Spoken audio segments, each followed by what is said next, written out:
Première partie.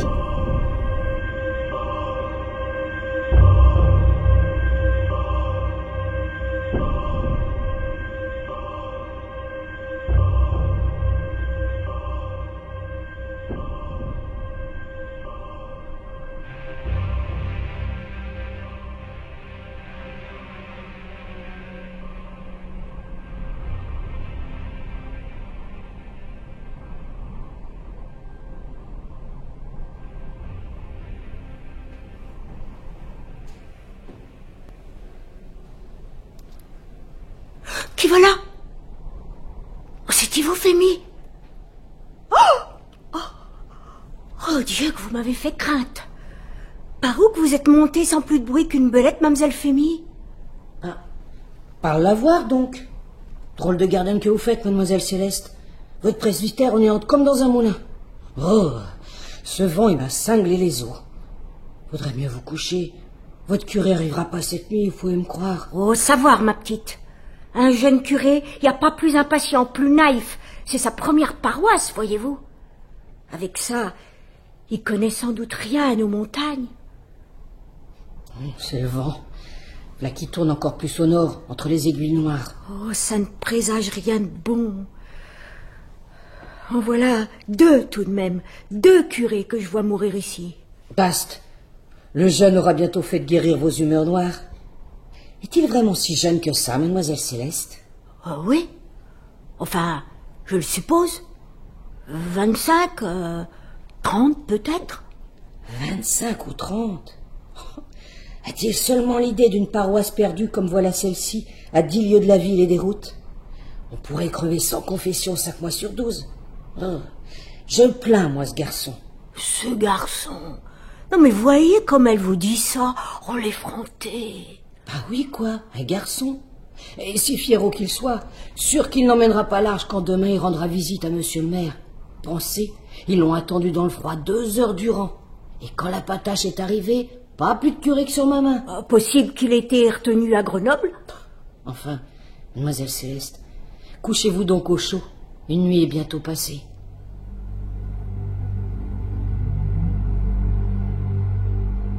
La grande Fémy partie, Céleste, tenant des 2 mains sa jupe que le vent gonflait comme une cloche, repoussa l'énorme bâton de chêne. Elle inspecta chaque pièce avant d'aller s'étendre sur la paillasse. Qui va là? C'est moi, le nouveau curé de Mégère. Céleste ouvrit la porte et faillit éclater de rire. Ce jeune curé ressemblait à un écolier pris en faute et qui s'efforce de donner à ses traits une expression de dignité. Vous êtes venu. Oh, vous êtes venu. Ben, entrez. Entrez donc chez vous. Je désirerais une boisson chaude. Est-ce possible? Le temps d'aller chercher un fagot, si monsieur le curé veut bien tenir la lampe. Elle remarqua qu'il portait des gants de filoselle noire. Sa soutane était usée mais propre. 2 boutons y manquaient. Déjà du travail pour vous. Je suis très maladroit et malchanceux. Vous devinez que j'ai manqué la patache. Un voyageur de commerce m'a offert une place dans sa voiture, mais il a fallu que le radiateur gelât au passage du premier col. C'est alors qu'une petite carriole... Quelle carriole? La carriole d'un brave garçon, un peu simple. Oh, Mathurin! Vous avez fait la route avec Mathurin? Et qu'est-ce donc, Mathurin? Un ancien berger, une sorte d'idiot, voire... avec son petit héritage, il s'est payé un cheval et une voiture, alors on lui confie des chargements par-ci, par-là. Il avait promis que nous serions arrivés vers 8 heures, seulement... Seulement, il s'est arrêté partout. Rapport à ses peaux de lapin. Des peaux de lapin. Il met dessous du tabac, de l'alcool, enfin, que sait-on? Il vous a déposé sur la route de la poterie, hein? Oh, je connais ses manières. Pas de danger qu'il engage son cheval la nuit dans un mauvais sentier. Son cheval, c'est comme qui dirait sa femme. Et qu'est-ce que vous lui avez donné pour ça, monsieur le curé? Ça n'a pas d'importance. Oui, oui. Monsieur le curé se sera dépouillé pour cet idiot qui ne lui en aura pas plus de reconnaissance qu'une bête. Vous croyez? Les gens d'ici sont durs. Et vous, tel que vous voilà, si gracieux, si doux, si honnête. Ah, monsieur le curé me plaît déjà. L'autre, l'ancien, c'était pas un mauvais homme, mais rustique et malade, pas commode à servir, ça non. Mademoiselle Céleste, je crois que nous serons amis. Je vais vous montrer votre chambre. Et monsieur le curé voudra bien laisser sa soutane à la porte. Je lui donnerai un petit coup de fer.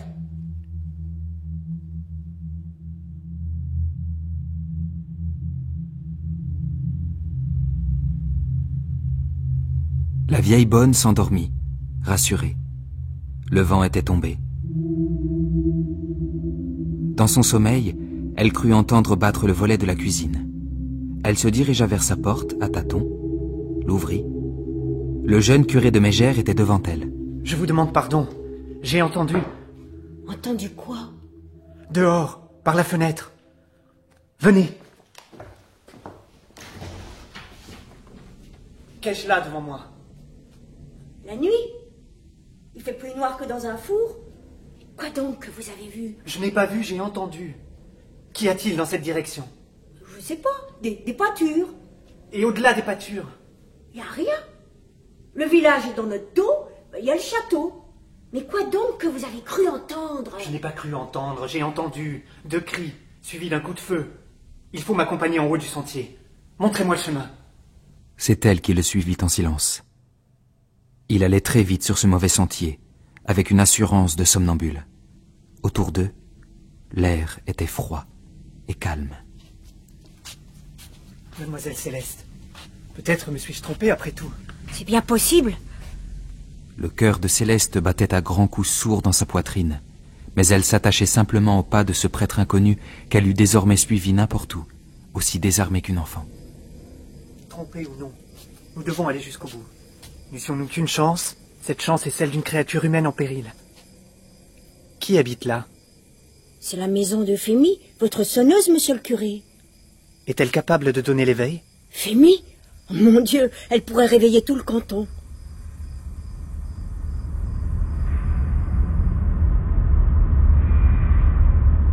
À peine informée par Céleste, Fémie dégringole la pente de toute la vitesse de ses longues jambes, et 5 minutes plus tard, elle frappe à la porte du maire. Le temps qu'il enfile sa culotte, elle a déjà alerté le vieux garde champêtre Firmin et tire de leur lit, du même coup, les 2 fils Heurtebise qu'elle retrouve 2 minutes plus tard sur la petite place. Ah, sacré garce. Tu sais quelle heure il est? Mais monsieur le maire, c'est Céleste. Non, c'est moi. J'ai entendu un coup de feu du côté du château. Monsieur le curé, je présume. Mais qu'est-ce que vous faites ici? Vous aviez manqué la patache. Je vous expliquerai. Autant aller faire un tour là-bas puisque la nuit est fichue. Hein? Les hommes se mettent en marche vers le château. Le mince faisceau de la lampe tourne autour de la grille du parc, qui est ouverte, comme toujours.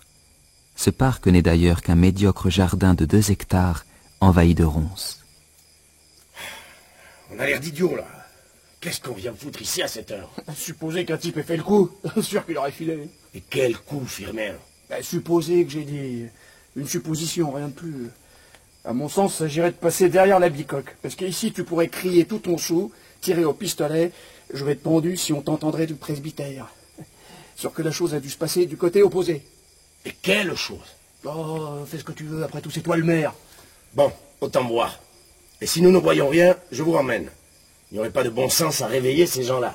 Il montre d'un geste large la maison qu'un éclair de sa lampe vient de parcourir de haut en bas.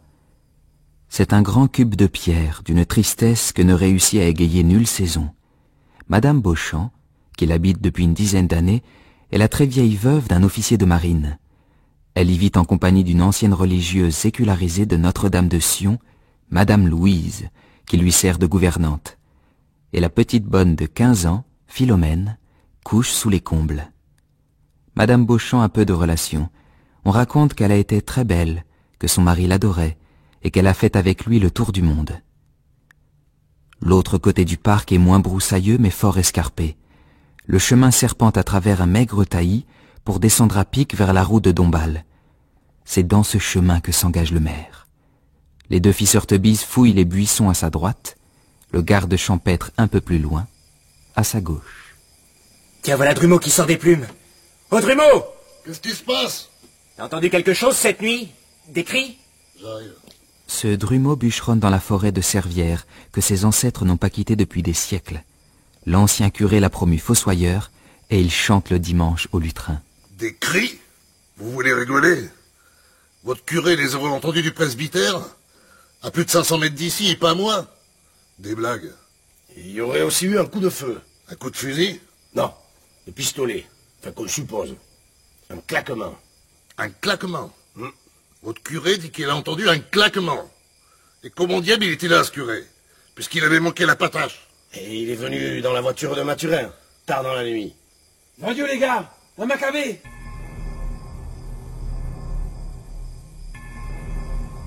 Le cadavre repose sur le flanc.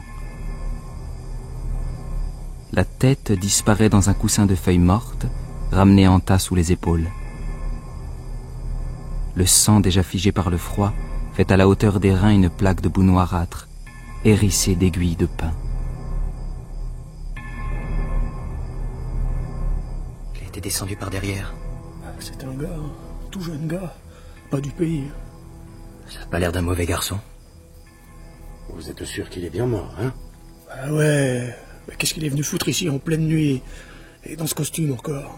Il n'a qu'une chemise, une culotte et des chaussettes. Faudrait au moins retrouver ses sabots. Oula. Regardez ça. Une balle. On a dû lui mettre ça de près. L'étoffe de la cheville est brûlée. Bon, nous devons prévenir au château. Allez, venez. Ça m'embête d'inquiéter la vieille dame, mais on ne peut pas la laisser dormir tranquillement avec un Maccabée dans un jardin. Bah écoute, on va d'abord essayer d'éveiller la gouvernante. Attends, chut. Il y a du bruit là-haut. Philomène, j'ai vu le bout de ton nez. Fillette, descends tout de suite, au nom de la loi, c'est moi, monsieur le maire. Tu vas réveiller Madame Louise? Non. C'est bon, Philomène. Que se passe-t-il? J'ai besoin de vous deux. Il s'agit de s'entendre avant de réveiller madame. Réveiller Madame? Madame Louise, il y a un Maccabée dans le jardin. Un quoi? Un mort, quoi. Un mort? Oh, comment cela peut-il se faire? Madame le saura peut-être. Je vais prévenir Madame. Le maire suit l'ancienne religieuse à quelques pas. Au moment de frapper à la porte de la chambre, elle le maintient à distance d'un geste de la main. Mon Dieu, la porte est entr'ouverte. La vieille dame, en chemise, est étendue sur le parquet, les genoux ramenés contre la poitrine. Les lèvres minces décolorées ne se distinguent plus de la peau livide. Le sol autour d'elle est jonché de lettres déchirées ou chiffonnées. D'autres achèvent de se consumer dans la cheminée. Pater noster, qui in sedlis, sanctificatur nomen tum et veniat regnum tum. Infirmière, monte. La vieille dame est morte. Comme il porte le cadavre jusqu'au lit, la tête disloquée se renverse d'une épaule à l'autre. La pointe d'un os brisé tend la peau à la hauteur de la première vertèbre, au centre d'une énorme ecchymose. Firmin retourne entre ses doigts un chenet de bronze, bizarrement enveloppé d'une serviette, légèrement teintée de sang. L'instrument du crime. Laisse ça. Il faut prévenir la police. Monsieur le maire, faut réveiller le docteur. Oh, le docteur. C'est-il que t'es venu fou, Jean-Louis? On a bien le temps de faire le constat de décès. Mais le type en bas, il vit encore. Eh ben alors, qu'est-ce que tu fais ici? Va le chercher toi-même, le docteur. Le type a l'air de vouloir parler. Oh, des mots qui n'en sont pas. Il bredouille les yeux fermés en remuant les doigts. Vous diriez une vieille femme à l'église. Il a rendu un caillot de sang. Aussi gros qu'un œuf de pigeon. Supposez qu'il cause. Vaut quand même mieux que ce soit à vous, pas vrai? Vous êtes le maire, après tout.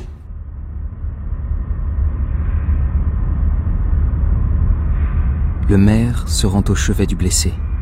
Le grand Heurtebise l'a adossé à un rocher. Écoutez, il grince des dents comme un rat. C'est-il possible qu'un homme tienne en vie, arrangé comme ça? Faut l'interroger maintenant ou jamais. Comment veux-tu que j'interroge ça, moi? Il n'a pas plus de connaissances à cette heure qu'un vrai mort. Savoir. Il y a 5 minutes, il marmottait encore. Bon, allons-y. Il s'est pas tant gêné avec la vieille, hein? Allez, mon vieux, cause un peu. Récite-nous ta leçon. Il y a du sang partout. Ne touche pas. Regarde. Une de ses mains se détache du mouchoir, s'élève lentement à la hauteur du menton. Une main si livide que les cernes des ongles malpropres s'y détachent avec une extraordinaire netteté. Qu'est-ce qu'il veut nous dire?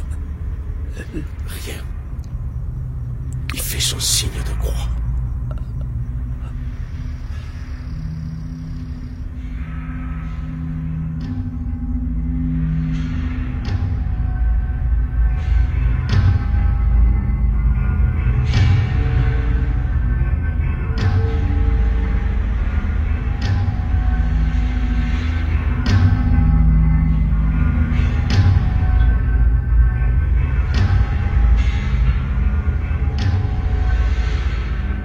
Il n'y aura pas de messe ce matin que je te dis, Sainte-Nitouche. Et peut-être pas avant dimanche. Et pourquoi, mademoiselle Céleste? Si on te le demande, tu diras que t'en sais rien. Le petit clergeon fait docilement oui de la tête. Ces traits charmants ont une gravité précoce. La vieille déteste sans savoir pourquoi les beaux yeux noirs toujours cernés d'une ombre bleue, la bouche pâle, la double fossette du menton, aussi doux que celui d'une femme. À qui parlez-vous, mademoiselle Céleste? À l'enfant de cœur, monsieur le curé. Priez-le d'entrer. Monsieur le curé t'appelle. Alors tâche d'être poli. Il va pas le fatiguer, hein, avec tes contes. Le nouveau curé de Mégère est dans son lit, enveloppé d'une écharpe de laine noire.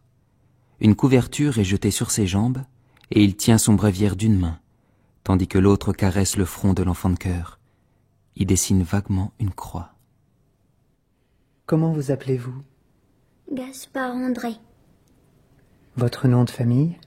Gaspard. Alors vous devez dire André Gaspard. André, je regrette que vous vous soyez dérangé inutilement ce matin. Peut-être savez-vous... Oui, oui, monsieur le curé. Chut. Ne parlons pas de ces choses horribles. Regardez-moi dans les yeux, n'ayez pas peur. Lorsque Dieu nous met en présence d'un maître, l'avenir dépend d'un premier regard bien franc. Nous sommes destinés à travailler ensemble, mon enfant. Destinés, comprenez-vous? Le destin, c'est un beau mot, un mot divin, un de ces mots qu'un jeune garçon doit comprendre. Les mots divins sont faits à son usage. Mais tout cela doit vous paraître obscur. Savez-vous un peu de latin? Non. Dommage. L'apprendrez-vous? J'irai à Gap l'automne prochain, étudier pour être... Prêtre. Je l'avais deviné au premier coup d'œil.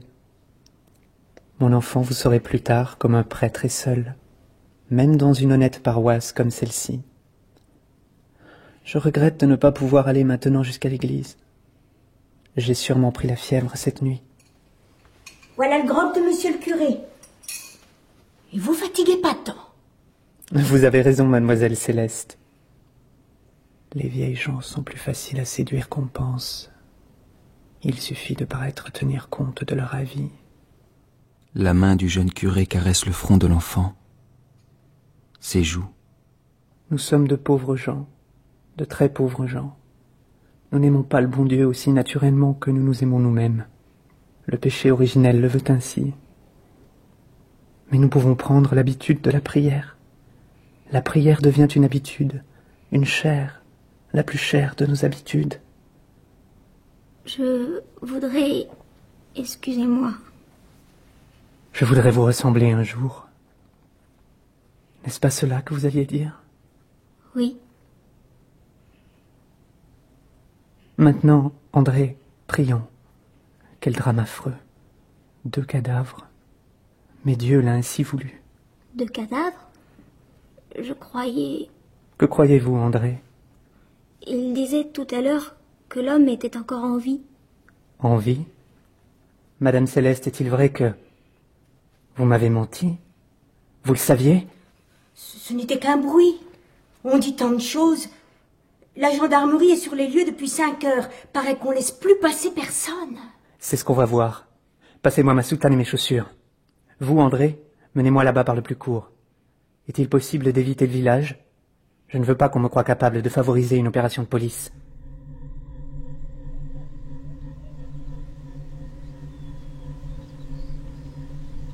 Ils prennent par les prés. Un peu plus loin, la terre s'appauvrit.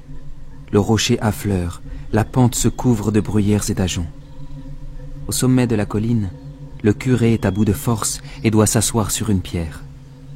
Au-dessous d'eux, des gens vont et viennent. On reconnaît les képis galonnés des gendarmes. Il y a beaucoup de monde sur la route, et un autre groupe un peu plus haut dans le taillis. Ah! Monsieur le maire, vous m'avez fait peur. Ah, pousse-toi, toi. Ah, monsieur le curé, vous n'êtes pas de trop. Pour moi, les gendarmes bafouillent. Ils arpentent le terrain, ils comptent les pierres. Sacré farceur, va. Sûr que l'assassin a des complices. Vit-il encore vraiment? Oh, vivre, enfin... Sa vie si on veut, hein. Moi j'appelle pas ça vivre. Et puis, est-ce qu'il mérite de vivre? Hein? Aux yeux d'un prêtre, monsieur le maire, il n'y a pas d'assassin. Je ne connais que le mourant. Le curé de Mégère n'a pas besoin d'écarter les rangs de spectateurs. Il s'ouvre d'eux-mêmes, aussitôt que sa longue silhouette noire apparaît dans le taillis. Le moribond semble dormir, veillé par un homme grand et sec. Docteur Niklaus. Ah, comment est votre blessé? Coma. Nous attendons l'ambulance. Dans l'état où il est, je redoute de le faire transporter sur un brancard de fortune par ses maladroits.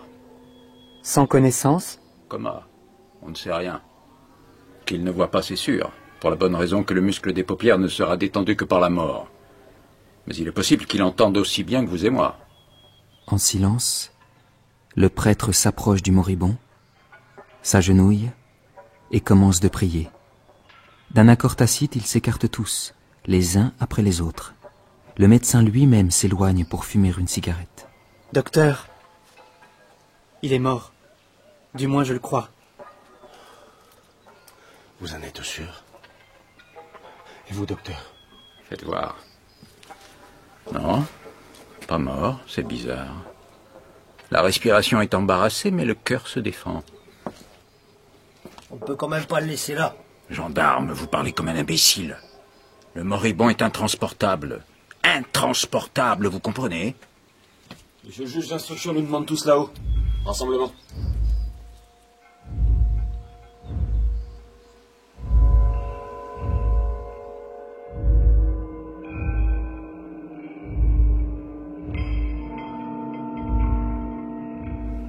Il y a eu dans ce parc beaucoup trop d'allées et venues, monsieur le maire. Si vous laissez faire, nous aurons bientôt tout le village sur le dos. Je ne veux près de moi que les témoins. Procédons par ordre. Monsieur le curé d'abord. Monsieur le juge d'instruction, ma déposition sera courte. J'ai quitté Grenoble à 3 heures environ. Plutôt 4. Je me suis permis de m'informer avant mon départ. Je sais donc que vous êtes arrivé par le train de 10 heures, que vous avez pris votre repas de midi à l'hôtel de l'Univers, que vous avez manqué la patache, fait une partie de la route avec un industriel de Lyon et le reste du voyage dans la carriole de Mathurin. Votre arrivée est antérieure au crime de plus d'1 heure et demie. Dites-moi tout. Votre concours me sera précieux. Pardon, mais nouveau venu dans cette paroisse, je me crois tenu à une très grande réserve. Je ne pourrais accepter d'inaugurer mon ministère par une collaboration avec... La police? Je comprends. Ce scrupule vous honore. La justice des hommes, monsieur le juge, ne considère que les résultats. Elle ne va donc pas sans injustice. C'est pourquoi elle n'est pas la mienne. Soit. Tenons-nous-en à l'essentiel. Vous avez été réveillé par... Je n'ai pas été réveillé. Peut-être ai-je fermé les yeux quelques minutes, c'est tout. J'ai donc entendu très distinctement plusieurs cris, suivis d'un claquement sec que j'ai pris pour un coup de pistolet. Madame... bon, je ne me souviens plus son nom, le nom de la propriétaire. Beauchamp. Madame Beauchamp a dû... La victime a été attaquée par derrière alors qu'elle tournait le dos au cabinet de toilette où l'assassin devait se trouver caché. On a relevé, au fond d'un placard, sur une pile de linge sale, la marque très reconnaissable d'un corps. Les cris que vous avez entendus, monsieur le curé, n'ont probablement pas été poussés par madame Beauchamp. Au premier examen, la distance de cette maison à la vôtre ne lui aurait pas permis de se faire entendre. Ce que je puis vous affirmer, c'est qu'une femme a appelé au secours cette nuit vers 2 heures. Et j'ai cru aussi entendre un coup de feu. Me serait-il possible de savoir dans quelle direction se trouve mon presbytère? J'allais vous le proposer. Venez à la fenêtre. Regardez. La distance est grande, en effet.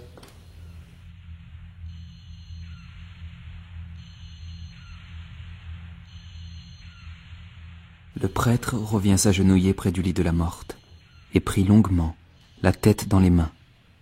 La gouvernante le rejoint. J'irai vous voir, monsieur le curé. La gouvernante reprend sa place au fond du fauteuil, égrène son chapelet. Le curé rejoint le juge. Vous êtes jeune, monsieur le curé. Très jeune. Mais vos yeux me disent que vous avez l'expérience des gens. Cette gouvernante, c'est une ancienne religieuse. Insoupçonnable, mais suspecte. Suspecte? La méfiance est une bonne chose. Enfin, le danger, c'est que l'homme méfiant finit par se méfier de sa méfiance. Vous êtes un drôle de type, monsieur le curé. Savez-vous que votre regard me gêne? Vous pourriez charmer des serpents. Ah, excusez-moi 2 secondes, une vieille connaissance. Monsieur le procureur de la République. Bonjour, Frecheville. Quel chien de temps. Bon. Qu'est-ce que c'est? Le nouveau curé de Mégère. Fascinant. Ah oui. Très jeune, hein? Venu cette nuit? Oui. Belle allure. Un homme supérieur. Bof. Bon, au travail, messieurs. Greffier, enlevez-moi ces paperasses. Pas de paperasses. Parlons d'abord. Causons à la bonne franquette. Où sont les premiers témoins? Vous êtes le maire? Oui. C'est vous qui avez trouvé le cadavre? Oui, monsieur le procureur. Seul? Non, monsieur le procureur, j'étais avec le garde champêtre, les 2 fils Heurtebise et Drummond. Bon. Oui, la petite bonne. J'aurais désiré que la gouvernante... Petite bonne. Appelez Philomène.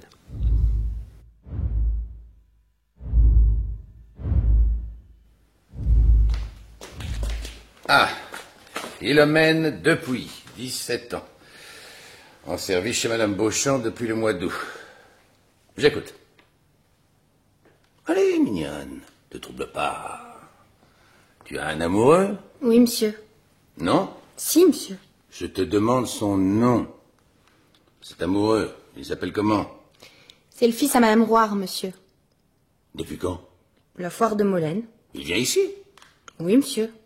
Dans la maison? Non, monsieur. Dans le parc, quand je vais chercher le lait à la ferme. Rendez-vous hier soir? Oui, monsieur. Assez pour aujourd'hui.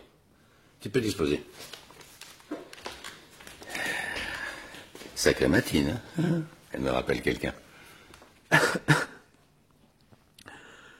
Messieurs, je vous demande la permission de me retirer. Je suis à bout de force. Monsieur le juge, je désirerais plus tard vous parler. Je ne quitterai pas mon presbytère aujourd'hui. Le jeune curé respire difficilement, pressant son mouchoir contre ses lèvres. Le juge ne peut s'empêcher d'admirer ses mains soignées, aux longs doigts, des mains d'évêque.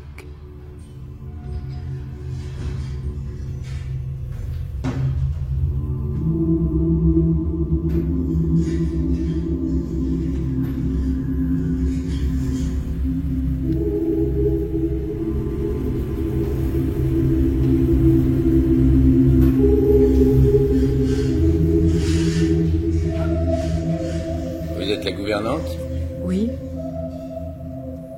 Dites-moi un peu, la victime possédait-elle un revolver?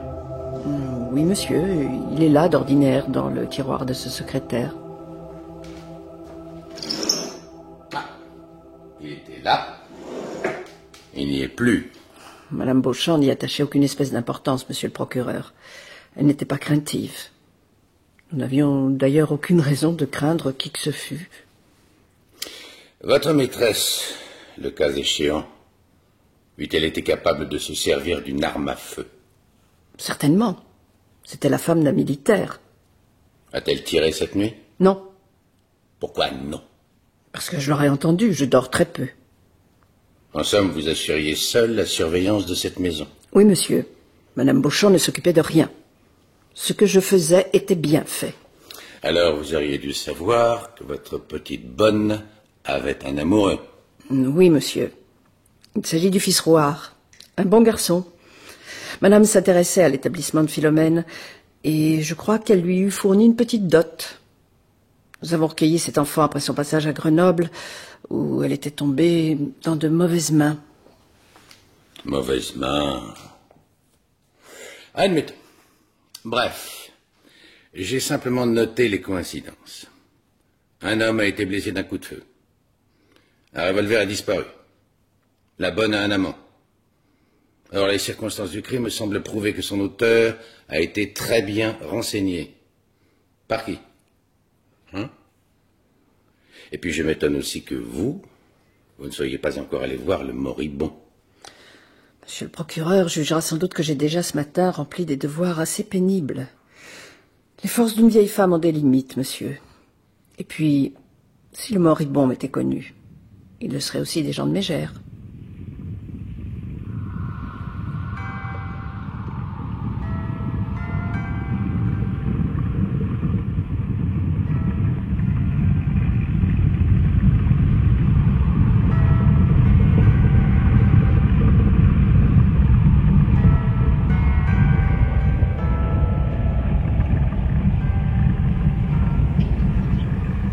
Nous allons le descendre à la mairie. Peut-être réussirons-nous à débarrasser la trachée. Mais c'est bizarre. La blessure du poumon n'explique pas les crises de suffocation que j'observe depuis 1 heure. Oui, il y a là quelque chose de bizarre. Vous voulez venir le voir? Je ne le connais pas. Je ne l'ai jamais vu. Drôlement vêtu pour un voyage en montagne. Bigre.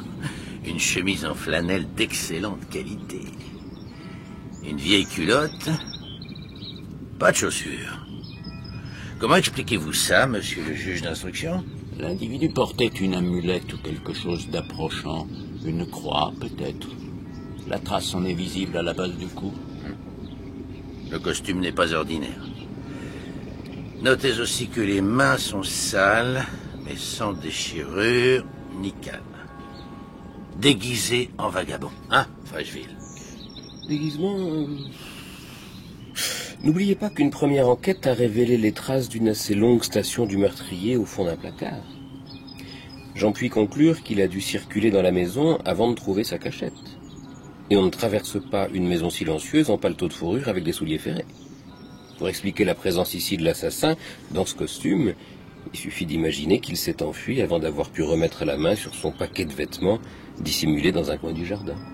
Très bien, parfait, je n'y avais pas pensé.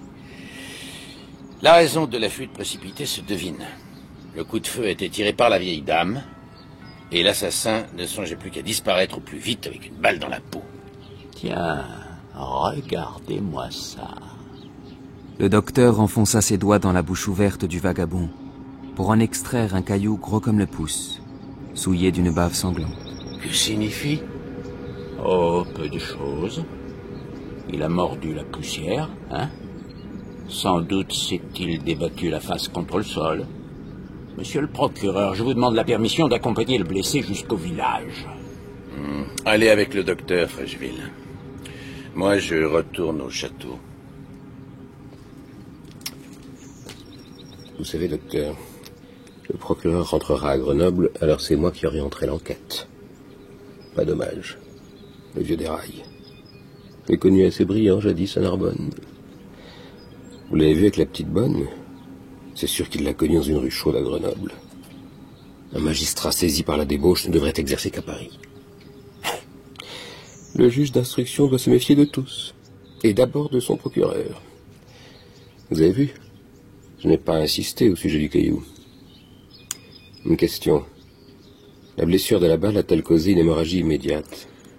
Certainement. Abondante? Probable. Bon. Nous n'avons relevé dans la maison ni dans le parc aucune trace de sang. Ce qui veut dire que le type a reçu son compte juste à l'endroit où il est tombé. Ce n'est pas la vieille qui a tiré. C'est évident. Je commence à croire que je sauverai mon bonhomme. Et je le souhaite. Ne serait-ce que pour apprendre le nom du petit camarade qui lui a fourré ce caillou dans la gorge.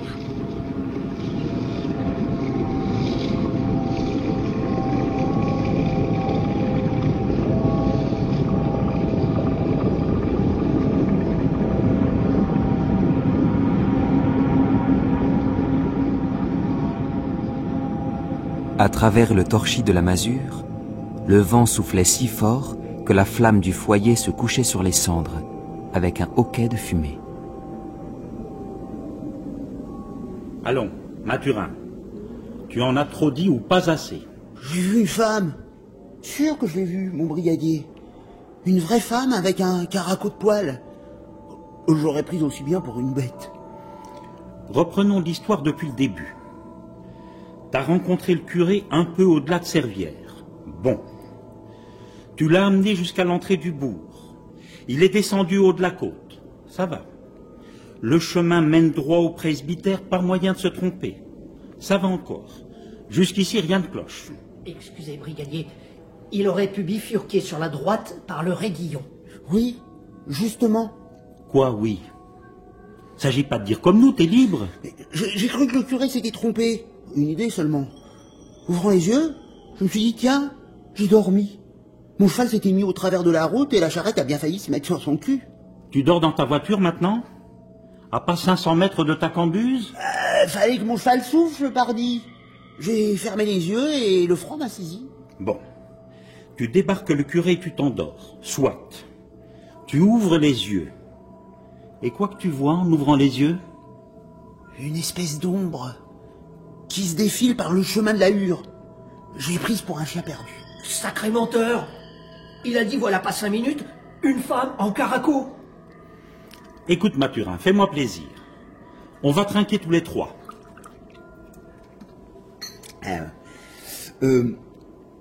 J'ai entendu sonner une pierre. Je me suis dit, on marche dans le chemin de la hure. Le curé s'est trompé. Faut dire qu'il est jeune, pas habitué au pays. Et il avait l'air malade. J'ai rangé mon cheval sur le bas-côté. J'ai dévalé le Raidillon pour couper la route au curé. Alors, j'ai vu les fenêtres du presbytère allumées. Je me suis dit, faut croire que le curé est quand même rentré. Voilà, vous savez le truc. Tu mens. Écoute, Mathurin, parole de brigadier, tu ne seras inquiété en rien. Le juge, à qui tu vends du gibier détruit, il voudra pas qu'on t'embête. La voix m'a paru venir d'un peu plus haut que le chemin. Elle gémissait à petits coups, comme ça. C'était de la douleur ou de l'essoufflement. Et dans le moment que je déboulais parmi les pierres, je l'ai rencontrée. Je l'aurais pu toucher de la main. Une fille. Une grande et belle fille, sûre. On s'est trouvés nez à nez tous deux, aussi couillons l'un que l'autre, parole. Mais j'ai perdu aussi vite. Elle a remonté vers le château et moi vers la charrette. Voilà. Chacun son affaire, quoi.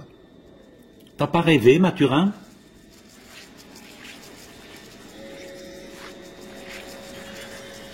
Le voiturier était déjà ivre. Tandis que le gendarme lui donnait lecture du procès-verbal, il s'endormit et ouvrit à peine les yeux pour signer. Brigadier, le juge a du flair. 2 heures après la découverte du crime, je l'ai entendu dire au docteur, il doit y avoir une femme là-dessus.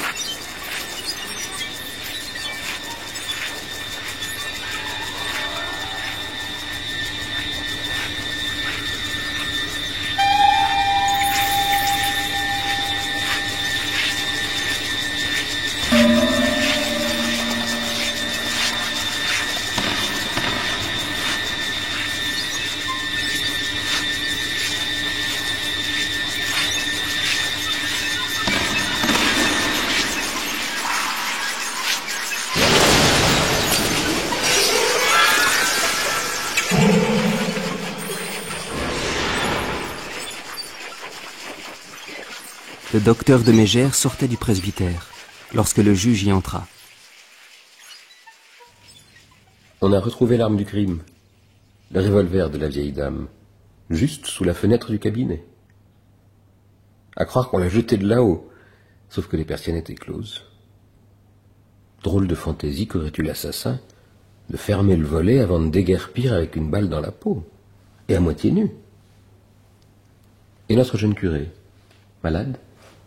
Oh, ce prêtre n'a rien d'une femmelette. Je ne l'ai même pas examiné. Le pouls m'inquiète et le regard est celui d'un grand nerveux, voilà tout. Comme chez beaucoup de ses pareils, je veux dire des prêtres nés, la part féminine est chez lui très forte. Vous observerez son visage. C'est un mystique de la grande espèce. Je me demande si le crime ne pose pas pour lui une question de conscience. Pourquoi pas? Nous savons, vous et moi, l'importance du secret professionnel. Au bruit de la porte, le curé de Mégère ne leva pas la tête. Ses yeux clos, ses joues creuses, le pincement de ses lèvres lui faisaient un masque si tragique que le juge n'osa d'abord pas entrer. La main du prêtre sortit de l'ample pèlerine et lui fit un geste amical.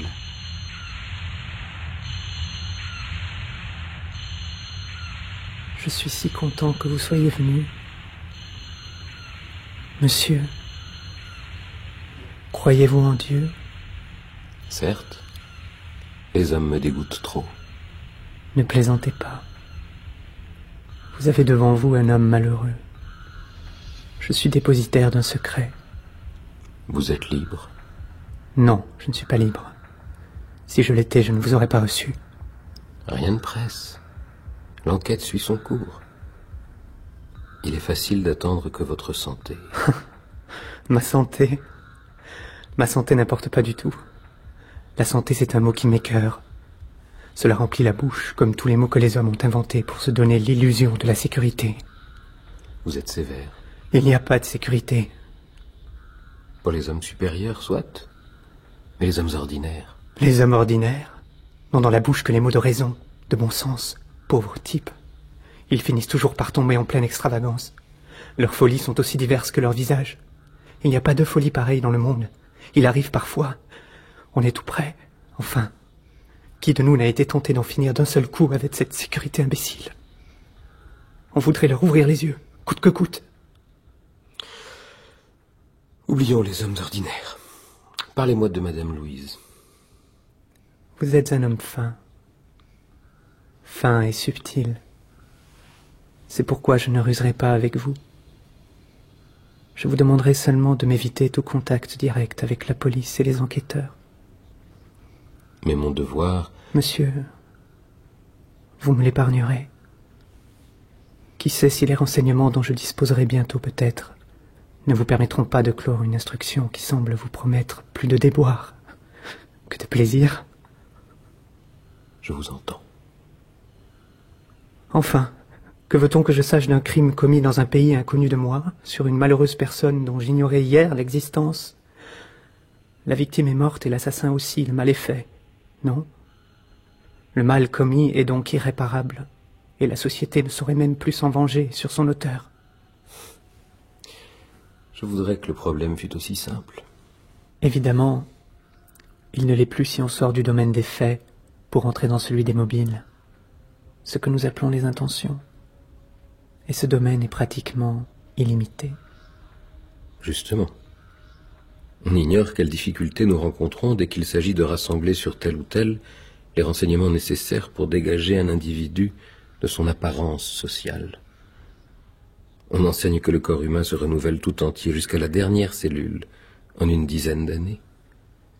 Il ne faut pas un délai plus long pour changer socialement de peau.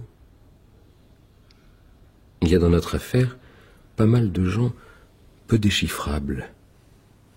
La victime, cette dame de Mégère, il faut un peu de réflexion pour l'imaginer ailleurs. Au Caire où elle habitait il y a 12 ans. Et un an plus tôt, on l'aurait trouvée à Auteuil. Savez-vous où elle a appris la déclaration de guerre de 1914 ? À Ceylan. Des palaces, oui. Des pensions de famille tant qu'on voudra, mais de famille, point. Rien autour. L'héritière est une arrière-petite-nièce du mari. Quelle héritière ? Une demoiselle de Châteauroux, dévote, recluse. Une personne inoffensive. Elle n'a pas quitté sa ville depuis des mois. Je m'intéresse beaucoup plus à Madame Louise. Madame Louise, je lui ai parlé. J'aurais souhaité n'attirer là-dessus l'attention de personne. Hélas, la surveillance qu'on exerce sur moi... Laissez-moi vous expliquer. Je ne suis pas si naïf. Votre intérêt aurait avantage à m'épargner. Car enfin, les confidences qu'un prêtre reçoit ne sont pas des confidences comme les autres. Il ne m'est jamais venu à l'idée de vous garder à ma disposition. J'espère. Je dois ici défendre la dignité de mon ministère. Toute surveillance exercée sur cette maison, sur ses abords, sur les gens que j'y fais venir, peut prendre aux yeux des paroissiens un caractère fâcheux, très fâcheux. Il y a 20 minutes à peine, en me penchant à cette fenêtre, j'ai pu apercevoir par-dessus la haie... Grignol ? Mille pardons. L'inspecteur est arrivé tout à l'heure de Grenoble et il croyait me trouver ici. Il s'agit d'un malentendu. Qui risque fort de se renouveler. Puis-je disposer librement de 2 jours, 3 au plus? Je vous ai dit, vous êtes libre. La moindre intervention de vos collaborateurs peut tout faire échouer. J'ajoute qu'un échec engagerait gravement mon honneur. Cela briserait ma vie. Je ne demande que votre parole. Je ne veux pas être espionné, voilà tout. D'accord. Pourquoi vous refuserais-je ce service? Entre nous, je préfère vous avoir pour ami.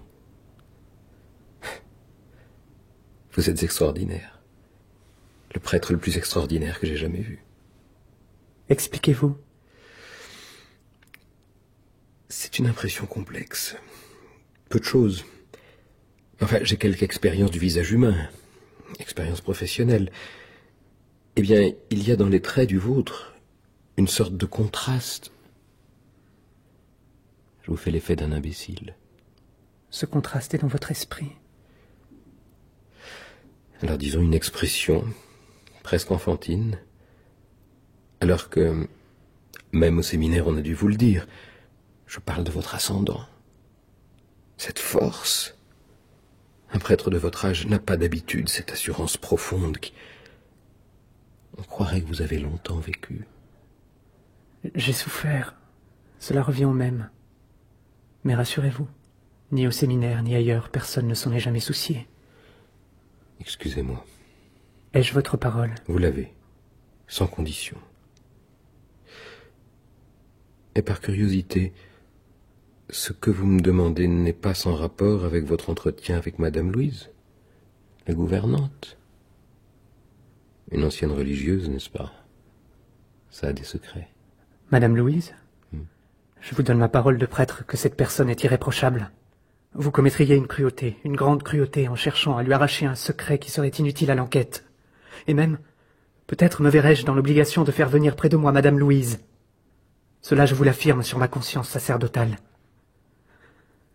Excusez-moi, je ne tiens plus debout, mes nerfs. Votre conscience, vos nerfs. Moi aussi, je suis sur les nerfs. Ma conscience ne me fait aucun reproche à moi. Vous servez votre justice.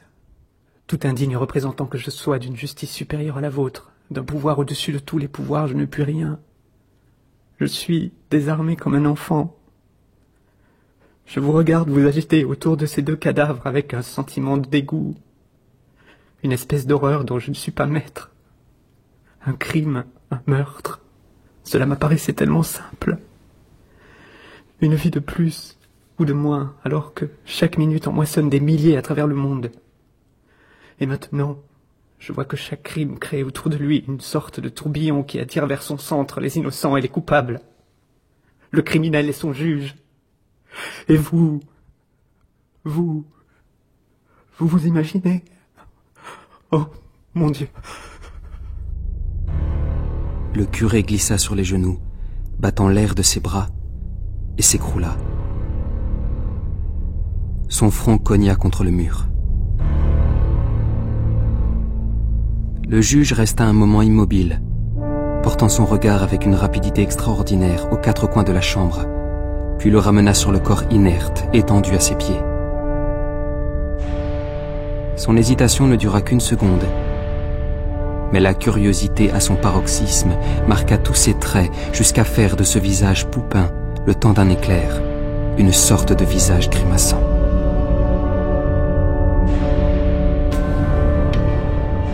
Déjà, le prêtre ouvrait les yeux.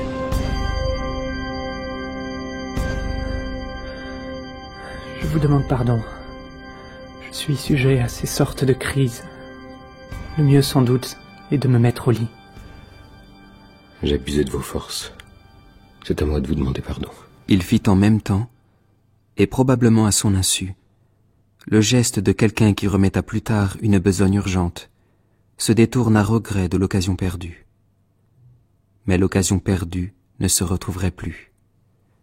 il ne devait jamais revoir le curé de Mégère.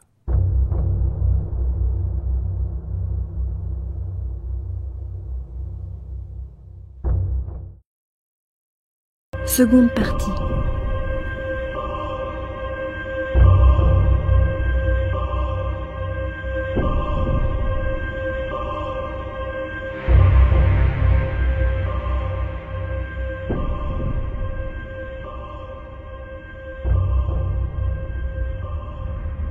Une nuit d'hiver, à Mégère, petit village des Alpes. Au presbytère, Céleste la Bonne s'inquiète. Le nouveau curé n'est toujours pas arrivé.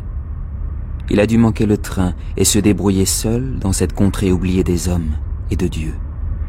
À peine arrivé, ce jeune prêtre, au regard intense et aux bonnes manières, croit entendre un coup de feu dans la montagne. Aussitôt, on prévient le maire, qui, accompagné d'hommes du village, inspecte les environs. On découvre dans le parc du château un corps sans vie, à demi vêtu.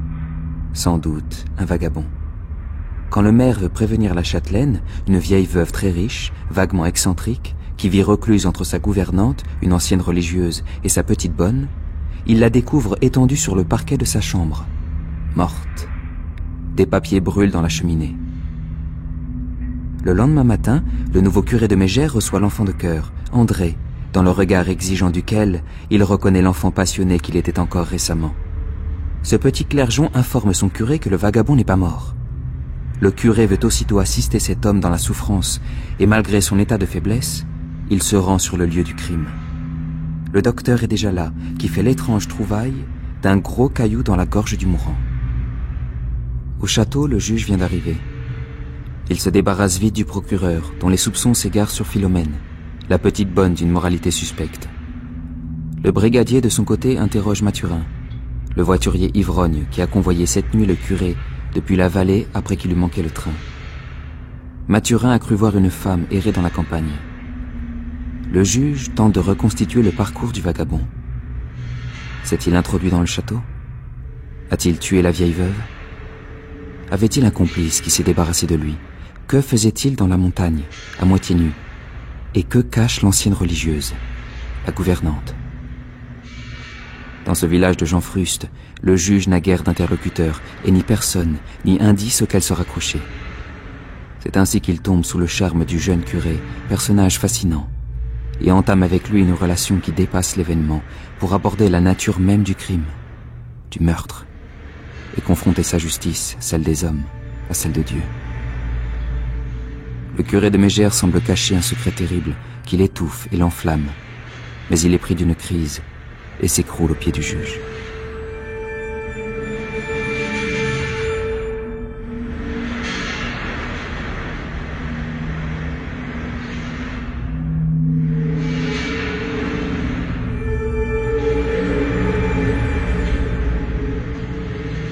L'hôtel des Quatre Tilleuls emprunte son nom aux vieux arbres rangés devant sa façade, et dont les branches s'enchevêtrent pour lui faire un mur de feuillage.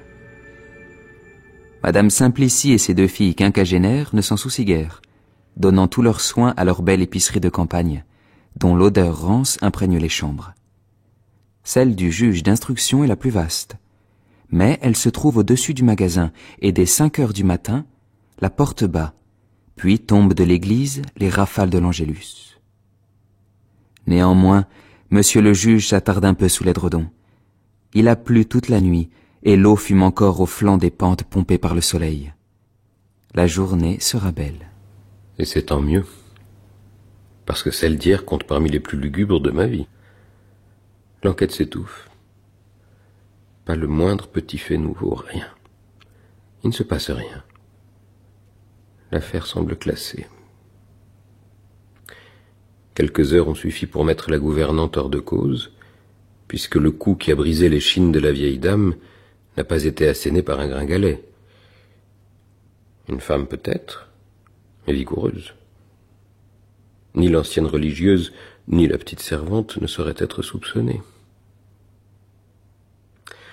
L'inconnu, lui, le vagabond, est mort au coucher du soleil. On dit qu'il n'aura survécu que quelques heures à son crime. Vite dit son crime. On n'a relevé nulle part ses empreintes dans la chambre du meurtre. J'ai vu son visage entrer dans les ténèbres. Un visage jeune et déjà usé. Ses mains gardaient quelque chose de l'enfance. Je sais déchiffrer les mains comme les visages. Ce n'étaient pas des mains d'assassin. La gouvernante. Quel jeu joue-t-elle? Le testament de la châtelaine lui assure une pension de 10 000 francs par an. Soit. Mais les nouvelles dispositions portaient cette somme à 15 000 au cas où la vieille dame aurait atteint l'âge de 90 ans, c'est-à-dire dans 2 ans. Alors pourquoi l'irréprochable Madame Louise serait-elle devenue meurtrière pour le seul avantage de perdre l'augmentation de sa pension? Ça n'a aucun sens. Une seule personne au monde tire profit du meurtre. L'héritière. Hélas, tous les renseignements sur elle sont excellents. Évangeline Sourisset demeure à Châteauroux. Son père, Nicodème, ancien officier, veuf, passé pour le meilleur paroissien de l'église Saint-Expédie. Président de la conférence Saint-Vincent de Paul, auxiliaire bénévole du curé, commensal du vieil archevêque de Bourges, il avait trouvé dans sa fille une collaboratrice passionnée.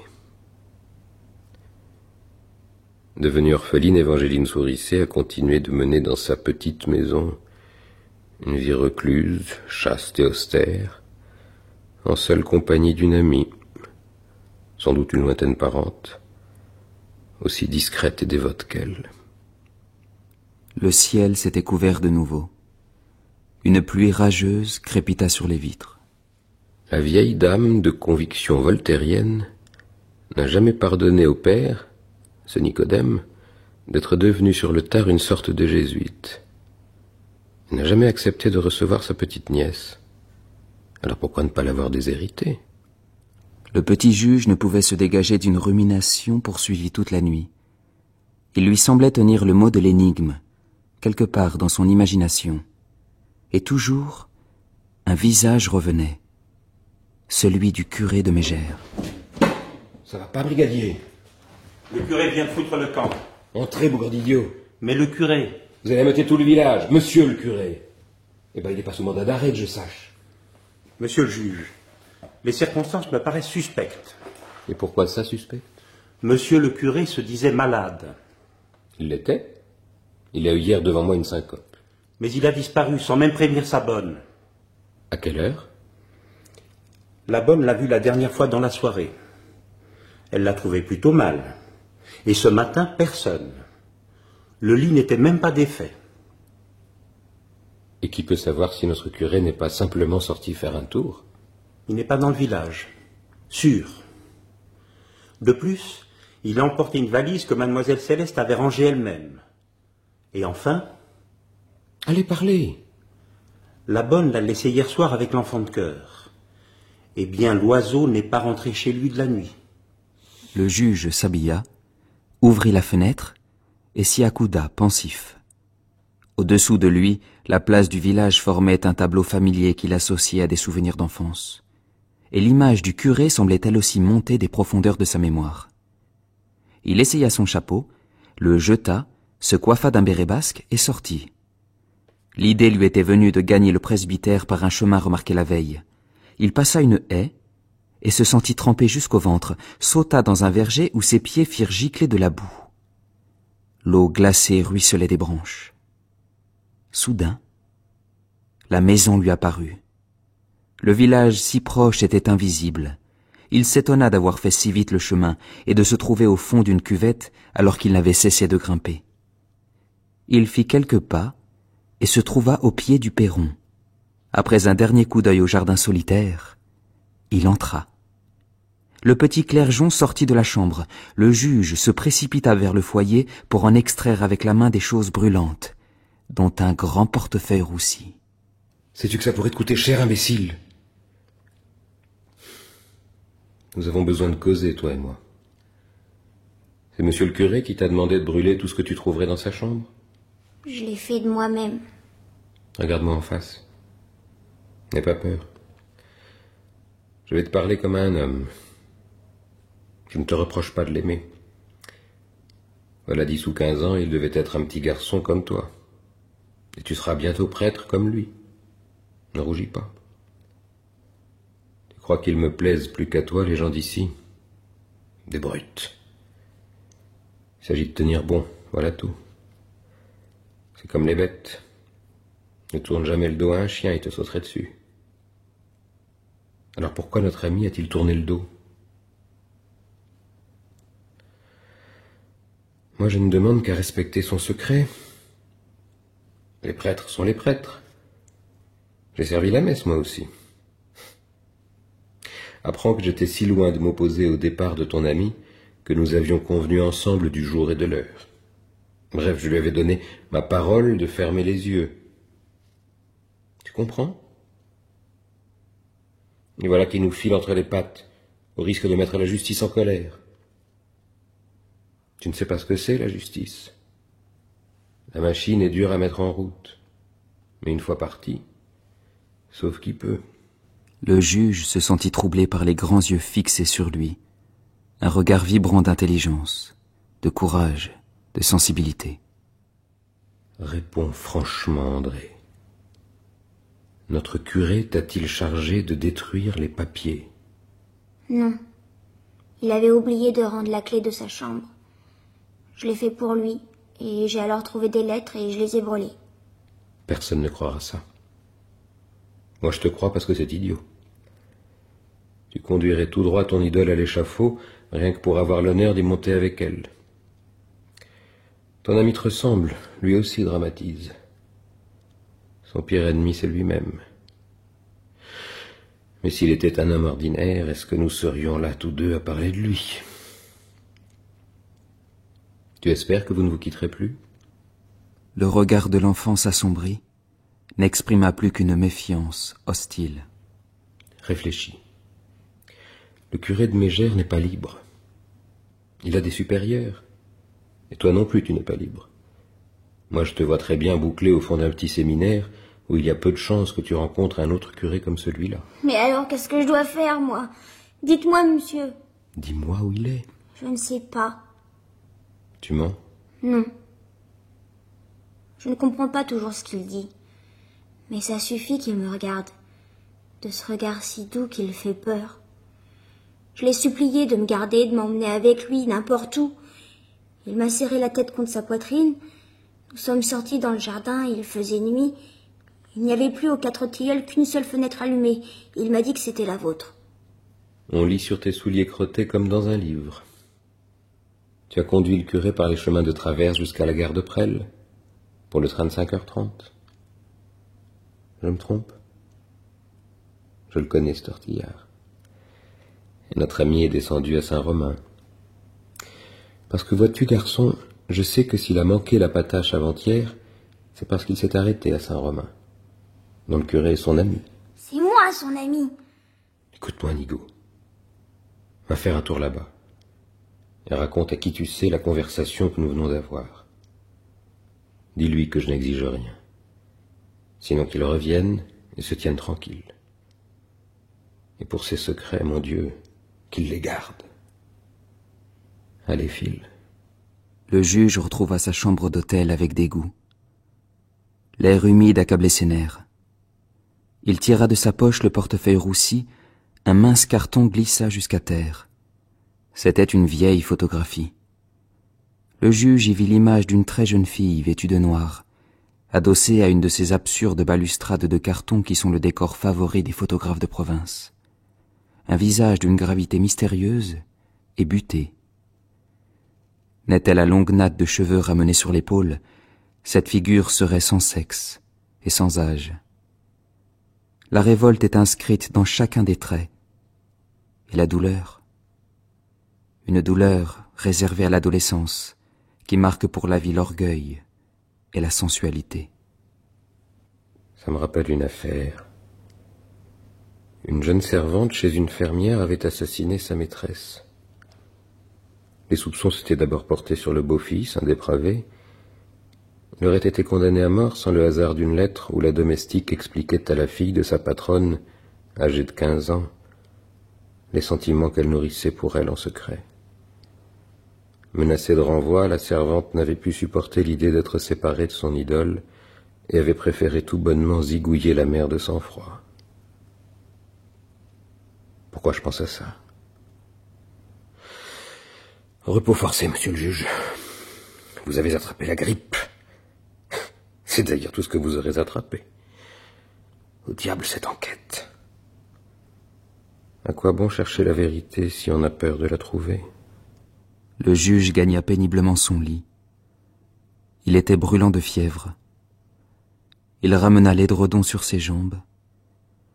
Les mêmes images qui avaient hanté son sommeil surgirent de nouveau.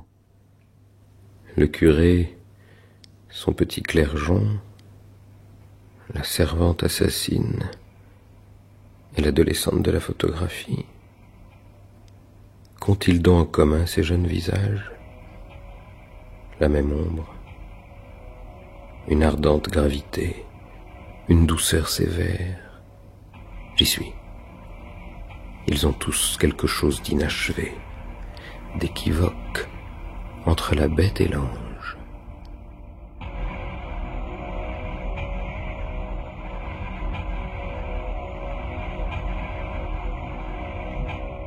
À quoi bon se tourner les sangs, mademoiselle Céleste? Laissez donc faire la justice. Ah, parlons-en de votre justice.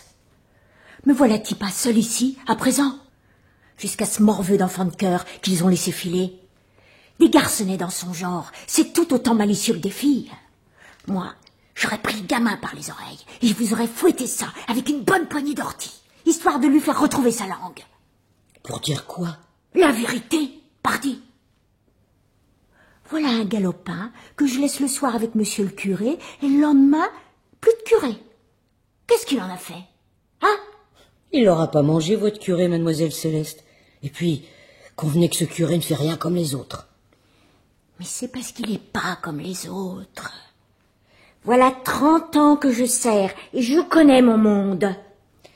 N'empêche qu'il a un drôle d'air. Trop délicat, trop gracieux.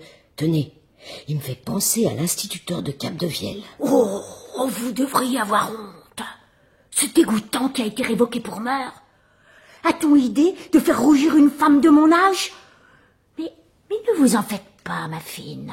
On vous en redonnera des gros curés campagnards tout juste capables de boire et de manger, de vrais bouviers. Un enfant du bon Dieu comme celui-là n'est pas fait pour des rustos. À Grenoble, les belles dames de Sainte-Eulalie, elles vous l'auraient gâté, bichonné. Il donnerait de l'esprit à une bête, cet homme-là. Avant qu'il ait ouvert la bouche, on dirait que sa pensée est déjà dans vous, qu'elle vous a sauté dans le cœur. Et les mots pour lui répondre vous sortent d'eux-mêmes. À croire qu'il n'a qu'à leur faire signe. Il a l'air de charmer des colombes. Quand même, un curé qui manque la patache, qui arrive après minuit dans la carriole de Mathurin avec les châtaignes et les peaux de lapin et qui disparaît sans même avoir montré le bout de son nez, vous pouvez expliquer ça, vous? Et ce juge qui fait des messes basses avec l'enfant de cœur, vous pouvez l'expliquer, ma pauvre Fémie? Je les ai vus comploter. 2 têtes sous le même bonnet. Non, il y a de la politique là-dessous. Notre pauvre curé, il en savait trop. Et cette nièce, pourquoi qu'elle hérite? Madame Louise répétait partout que le magot irait aux hospices ou au diocèse. Vous savez quelle est là, votre héritière? On dit qu'elle a l'air bien convenable, mais pas causante. Elle n'ouvre pas la bouche. Elle a bas raison. Faut savoir se taire, mademoiselle Fémie. Justement, regardez qui nous arrive.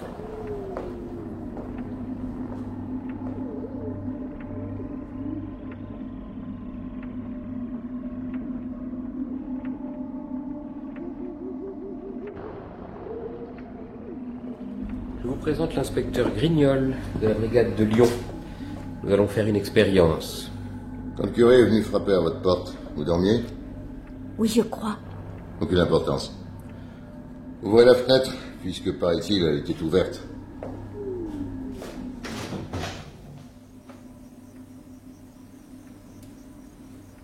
« 4h47.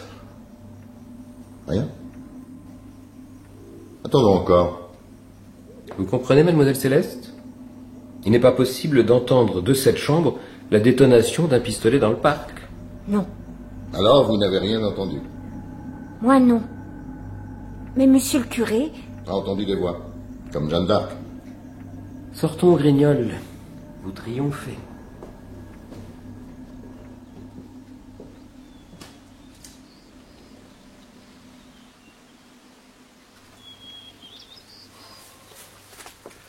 Cette expérience ne vous apprend rien. Le curé a menti. Dur à dire. Vous ne l'avez pas vu. Je l'ai vu qu'une minute. Mais ça m'a suffi. C'est plus nerveux qu'une femme, un gars comme ça. L'idée n'était pas si mauvaise de lui laisser du champ. Il aurait pu nous mener quelque part. Mais ils ont filé le poisson, l'appât et la ligne. Personne n'a mis les pieds à Saint-Romain. J'ai eu dès le début l'impression d'une porte qui se refermait derrière moi, me laissant dans le noir. Bon, c'est pourtant simple. 2 vieilles femmes seules, une boniche. Il y a de quoi tenter un mauvais gars. D'ici la frontière, je vous en trouve une douzaine. Des gaillards capables du coup, des réfugiés, comme ils disent. Et le type trouvé dans le parc? Règlement de compte. Si vite. Comme ça. Et puis hop, filer en avion. Quel témoignage de Mathurin? Un ivrogne. Vous êtes pire que le procureur. Moi, je la vois, la nuit du crime. Votre curé a pris du retard. Il descend à tâtons, il s'embrouille. Il a un revolver dans son sac. C'est utile, un petit curé pas trop solide dans un pays du bout du monde. Un type se présente qui vient pas demander une bénédiction et POM! Le type va crever plus loin.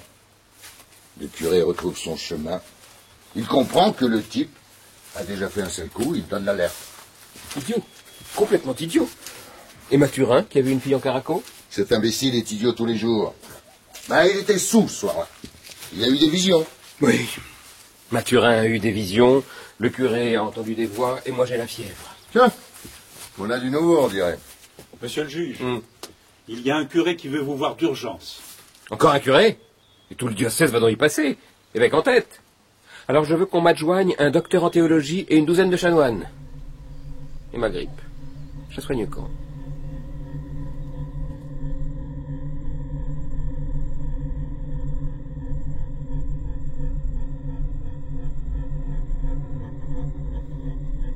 Au premier regard, le curé de Sommelièvre apparaît comme un de ces agneaux qui posséderont la terre, mais doivent en attendant y voir prospérer des animaux très différents d'eux.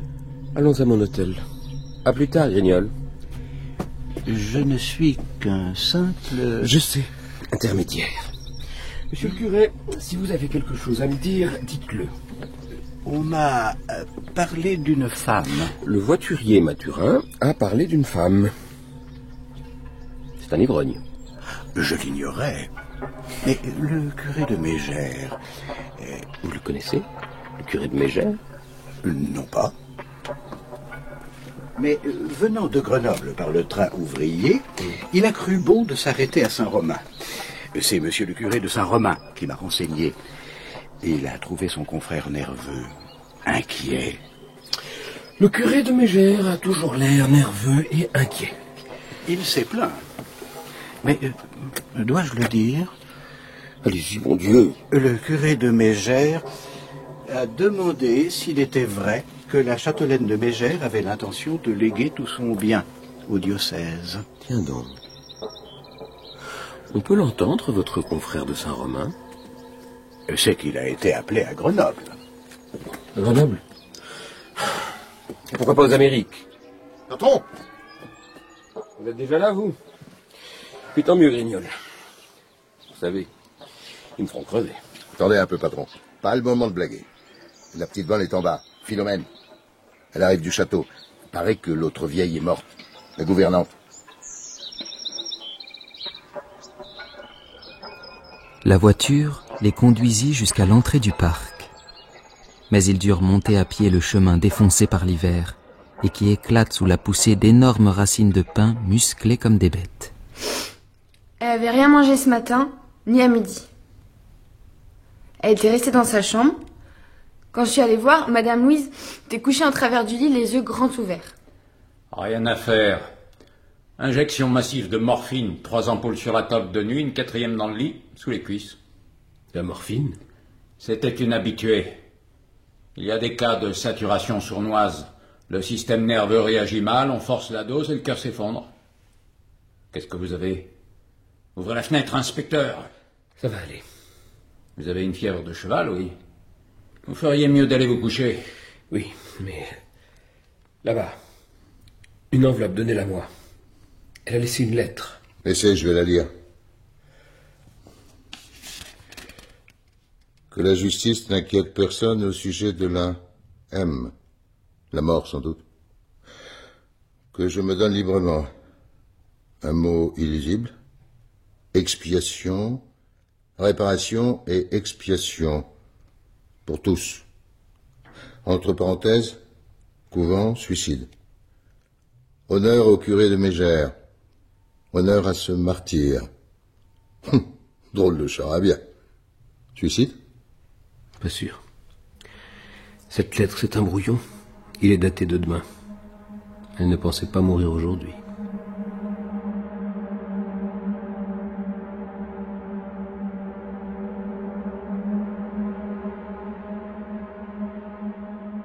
Rentré à l'hôtel, le juge se laissa tomber sur son lit, et son regard était celui d'un homme heureux.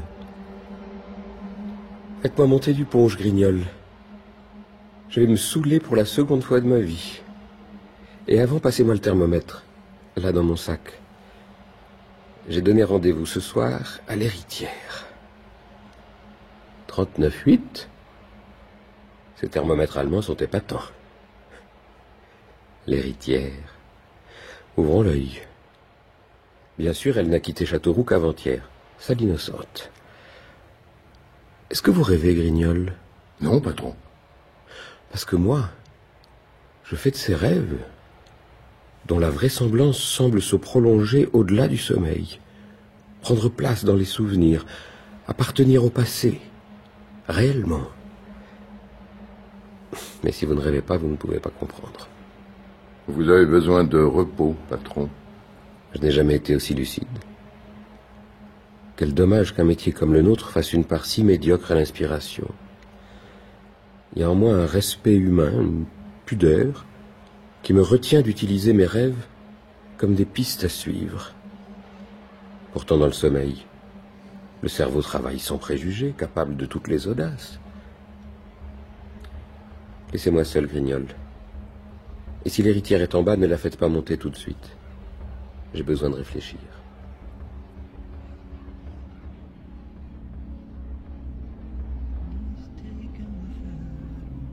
La jeune femme se dirigeait à petits pas vers la porte de l'hôtel.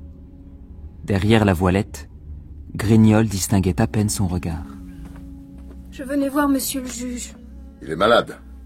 Il faudra remettre... Je dois quitter Mégère demain soir. Je vous comprends. Le pays est plutôt macabre.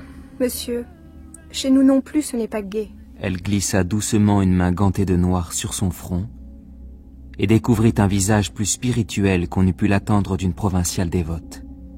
Elle fixa sur l'inspecteur un regard myope et pénétrant. Bon. Allez-y. Mais ne le fatiguez pas.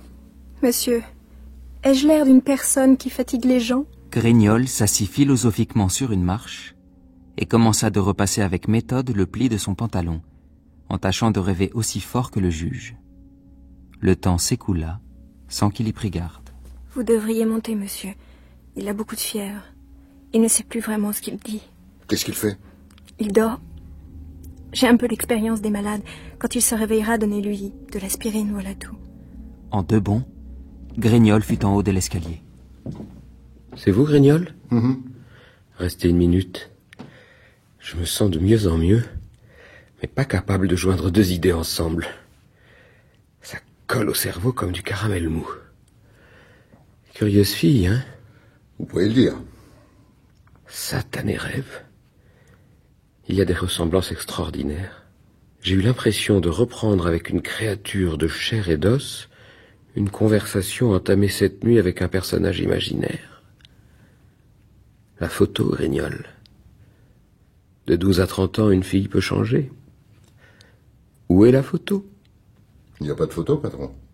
Excellent. La berrichonne l'a subtilisée sous mon nez avant de filer. La gouvernante aussi, elle a filé, à sa manière. Quant au curé... La gouvernante, le curé, qu'est-ce qu'ils ont à voir encore là-dedans? J'ai acquis la conviction qu'ils avaient un secret commun. C'est pourquoi j'en avais éloigné un pour avoir l'autre sous la main. Je ne m'attendais pas à ce suicide. Ouais. Elle a emporté son secret? Pas entièrement. J'ai appris des choses. En 1902, elle a quitté le couvent pour accoucher d'un bébé. Une erreur de jeunesse, patron.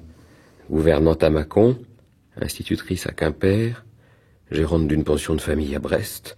Pendant 30 ans, elle a dissimulé son secret. Grignol, la fidélité à un seul mensonge n'est pas une simple escroquerie. Une longue dissimulation fait éclore un jour ou l'autre le drame. La dissimulation couvre le crime. L'enfant est peut-être mort? Non. Je l'ai retrouvé. J'y suis.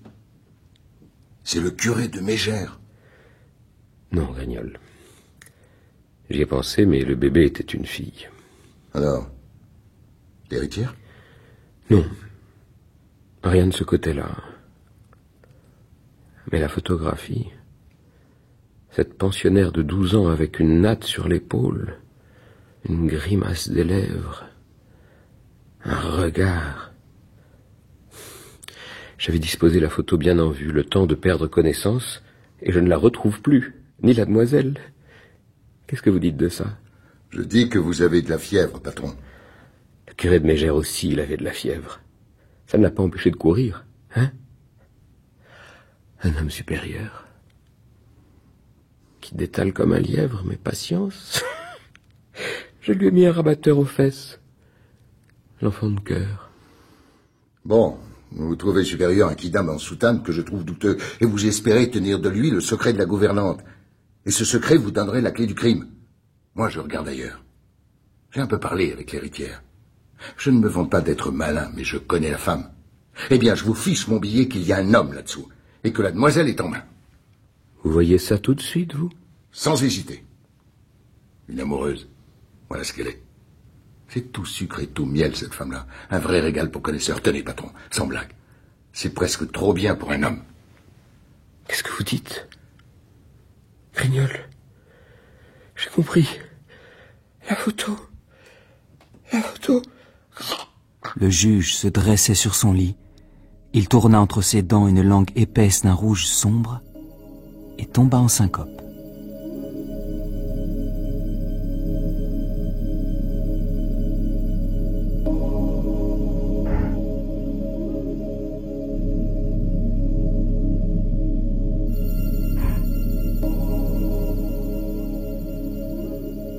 L'unique fenêtre de la petite maison s'ouvrait sur l'abîme, d'où montait l'odeur du fleuve pourrissant. À 200 pieds plus bas, la Bidassoa roulait furieusement vers la mer. Madame Pouce parcourut du regard la pièce nue, la cheminée trop large, où le bois siffle et crache, le lit de chêne, et l'échelle qui monte à l'étroit grenier, où ce prêtre inconnu a voulu qu'on dressât pour son neveu un lit de fer emprunté à l'autel. Singulier caprice que d'habiter là, mais singulier prêtre. Madame Pouce se rappelle son arrivée voici bientôt 15 jours. Ce curé lui a plu tout de suite. Une voix douce qui oublie parfois de rester grave et prolonge les syllabes avec une sorte de tendresse. Un visage fin, tellement triste, la discrétion de tous ses gestes et ce sourire mélancolique qui flotte sur ses lèvres comme pour dire qu'il est revenu de tout. C'est l'abbé Tchégoyen. Mais que me veut-il, celui-là? La sollicitude des confrères est accablante, Madame Pouce. Comme n'importe quelle sollicitude, d'ailleurs. Elles nous suivent jusqu'à la tombe, au sens exact du mot, puisque pour bien savoir ce qu'elles sont, il suffit de regarder les cortèges funèbres. C'est un spectacle dégoûtant. Toutes ces sollicitudes à la queue leu-leu dans les cimetières. Où se cache-t-il, cet abbé? Dehors? Il vous attend? Le curé effleura de la main la joue dorée du petit clergeon, qui se tenait debout contre le mur, et sortit. Madame Pouce resta seule avec l'enfant de cœur. Des prêtres comme celui-là, mon garçon? Oh, probable qu'il y a du roman dans sa vie, pas vrai? Un si joli garçon. Oh, je connais plus d'une femme qui se contenterait de sa figure. Qu'est-ce que tu en dis, mon joli? Moi, je ne dis rien. Vous parlez tout le temps, Madame Pouce. Oh, toi, on ne peut pas te reprocher d'être bavard. Il te fait donc peur, ton oncle? Je n'ai peur de personne. Tu l'aimes donc bien? Tout le monde l'aime. Tu es jaloux? Avoue que tu es jaloux comme une fille. Mais c'est vrai qu'on s'attache à lui. Tiens, dès le premier soir, sa façon de me parler de ma ville. Oh, Toulouse. Toulouse? Croyez-vous qu'il soit jamais allé à Toulouse? Il a raconté ça pour rien, pour vous faire plaisir. Et vous l'avez cru. On le croit toujours. L'abbé Etchegoyen attendait le curé de Mégère debout contre un mur, le visage dans l'ombre. J'ai préféré vous voir dehors par discrétion. Pardonnez mon insistance, je remplis un modeste emploi auprès de Monseigneur. Et ma maison natale se trouve à côté d'ici, à Castet. Que vouliez-vous me dire au juste? Il ne faudrait pas nous croire ici plus soupçonneux qu'ailleurs. Bayonne, Biarritz, Saint-Jean-de-Luz sont des villes très ouvertes. Moi-même, je dois parfois fermer les yeux. Nous essayons juste, pour ne pas compromettre notre clergé, d'éviter les histoires. Les histoires. Un prêtre en partie fine. Ces messieurs croient en voir partout. Mais qui sait, Madame Pousse a peut-être eu des doutes sur le sexe de mon petit compagnon. Si vous aviez eu l'idée d'une fugue de la sorte, il eût été bien ridicule de déguiser une fille en garçon, alors qu'il vous aurait été plus facile de quitter la soutane, provisoirement. Sans doute. J'ai d'ailleurs failli prendre de moi-même cette précaution contre la malveillance. Mais la présence auprès de moi de votre neveu. Vous savez qu'il n'est pas mon neveu. Votre franchise me met à l'aise. J'ai beaucoup vécu dans le monde. Vous n'êtes pas un jeune étourdi. Vous semblez traverser une épreuve des plus angoissantes. Elle l'était. Mais on peut parler d'elle au passé. Car l'incertitude est le pire de nos maux, et peut-être le seul. Connaissez-vous un certain Frècheville ou de Frècheville? Le juge? Oui, c'est un imbécile. Mais il a de la suite dans les idées. C'est donc un imbécile dangereux. Eh bien, le hasard... Il n'y a pas de hasard, monsieur. C'est le nom que je donne à la Providence, quand elle complique les choses au lieu de les simplifier. Bref. Ce juge d'instruction est venu achever à Bayonne la convalescence d'une grippe infectieuse, et c'est chez moi qu'il a rencontré le curé de Castet. Ce que je fais m'inspire un grand intérêt pour vous, monsieur. J'ajoute que les gens de justice, au contraire... Comprenez que je ne m'associe nullement à une enquête policière. Vous êtes un tout jeune prêtre. Allez donc vous mettre sous la protection de vos supérieurs. Ils ne vous feront pas payer trop cher votre conduite. Sinon, il vous faudrait disparaître à nouveau. Et la sympathie que vous m'inspirez... La sympathie. J'attendais le mot.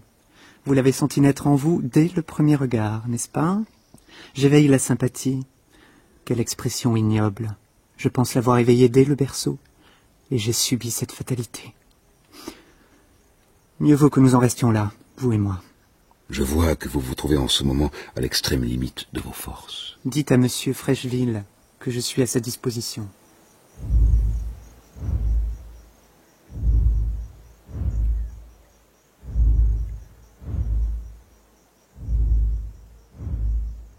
Le curé trouva son petit compagnon couché en travers du grabat. Il lui mit la main sur le front, mais l'enfant tourna vers lui un visage convulsé de frayeur. Pourquoi ne me parlez-vous plus? À quoi bon parler? Vous êtes un menteur. Vous aviez promis de ne pas m'abandonner. Vous vous êtes joué de moi. Que voulez-vous savoir? La vérité ne vous servirait guère. Mes mensonges étaient faits pour vous. Il convient que je disparaisse avec eux. Vous pourrez dire que vous m'aurez accompagné jusqu'au bout de la route, car désormais devant moi, il n'y a plus de route. Et puis assez de sottises. Voulez-vous que je vous fasse reconduire chez vous par la police? Vous devriez craindre la police plus que moi. Vous allez vous rendre à ce juge comme un lâche. Me rendre? Me prenez-vous pour un voleur? C'est peut-être vous le voleur. Qu'avez-vous fait de mes lettres? Je les ai lues et je les ai jetées. Vous mériteriez d'être fouetté. Allons-nous-en. Le chemin qu'ils prirent déboucha dans une sorte de cirque, où le vent du large fait tourner sans cesse une poussière coupante comme le verre. Ils s'assirent côte à côte au seuil de l'étroite brèche ouverte sur la Bidassoa. De la rive opposée montait la chanson d'un douanier espagnol. Je ne vous en veux pas d'avoir lu mes lettres. Ainsi vous savez tout. Je suis seulement attristé d'avoir troublé votre conscience. Ma conscience. Je me moque bien de ma conscience. Que sais-je de vous? Au lieu que cette femme. Elle non plus ne me connaît guère. Vous me voyez, vous, au seul moment de ma vie où je puis enfin être moi-même. Qu'appelez-vous mes mensonges? Le monde est plein de gens qui ne dissimulent rien parce qu'ils n'ont rien à cacher. Ils ne sont rien. Ils n'ont pas besoin de masques. Porter une infinité de masques, c'est une dure contrainte, croyez-moi. Mais quel jeu passionnant, dangereux. Donnez-moi votre main. Que ne vous ai-je connu plus tôt? Nous aurions partagé nos rêves. Peu d'hommes savent rêver. Rêver, c'est se mentir à soi-même. Et pour se mentir à soi-même, il faut d'abord apprendre à mentir à tous. C'est ce que j'ai fait, André. Je ne suis pas le curé de Mégère.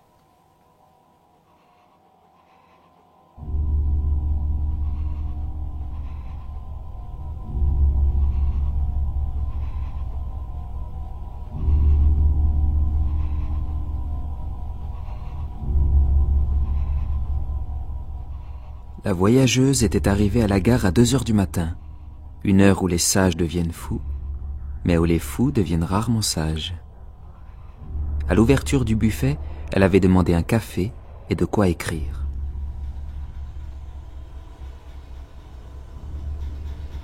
Madame reprend l'omnibus de 9h18 vers Quincy, arrivée 11h15. C'est malheureux de voir un taco pareil.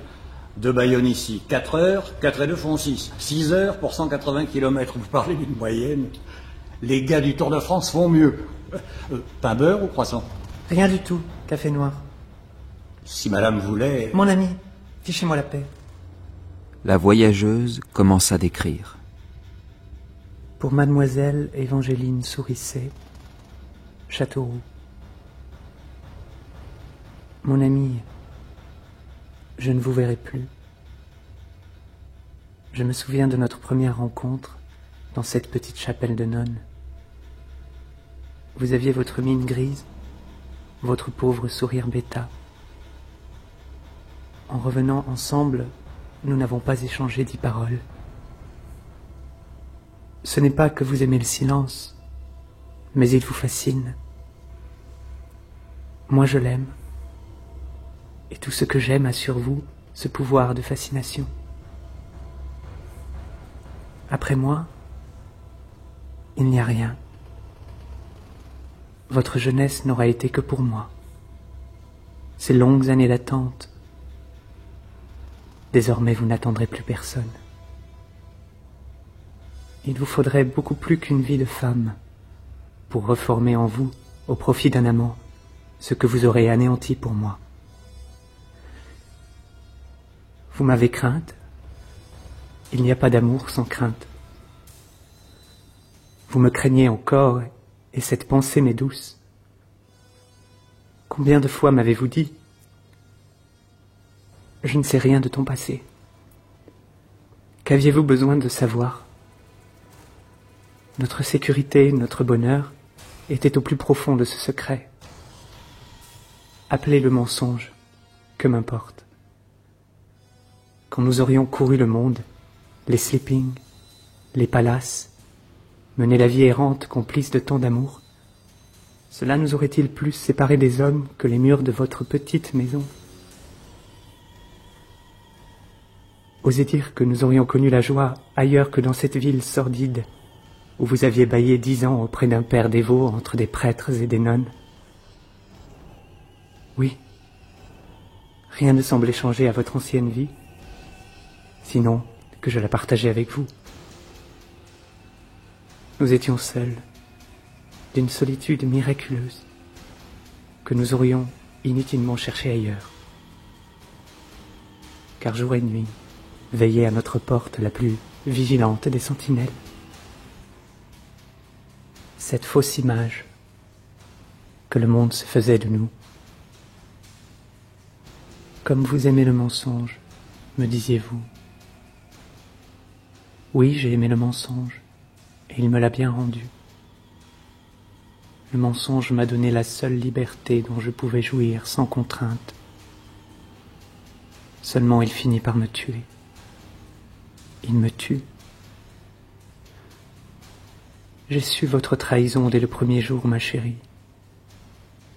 J'avais fait le projet stupide de partir avec vous. Il ne nous manquait que l'argent. Et je savais le moyen de vous faire riche. Vous l'êtes à présent. Et... La voyageuse resta un instant la plume suspendue. Elle raya le dernier paragraphe. Votre misérable vie me reste ouverte. Je la forcerai quand il me plaira.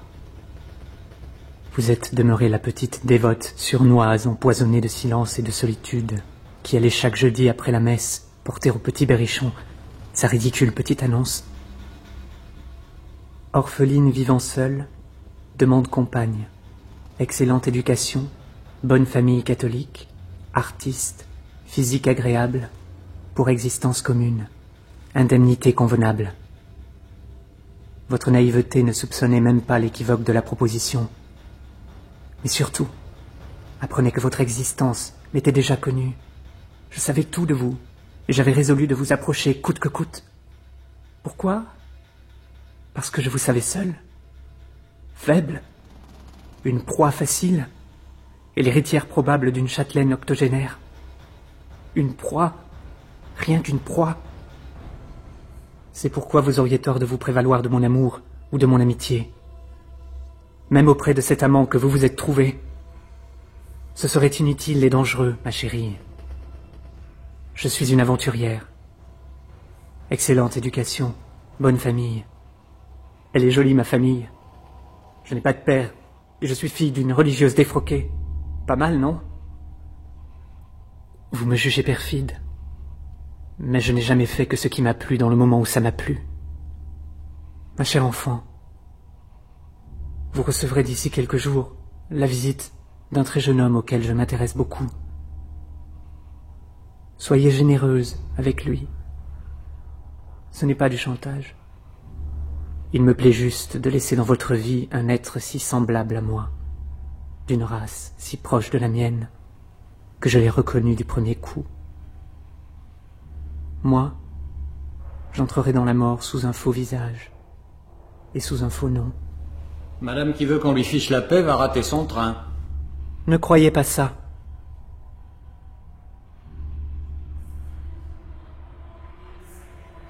La voyageuse s'éloigna de la gare et acheta sur la place la dernière édition du Courrier de Bayonne. Elle sema plus loin sa monnaie dans un champ, à la volée. Elle tournait le dos au village et marchait à travers un paysage d'une monotonie écœurante.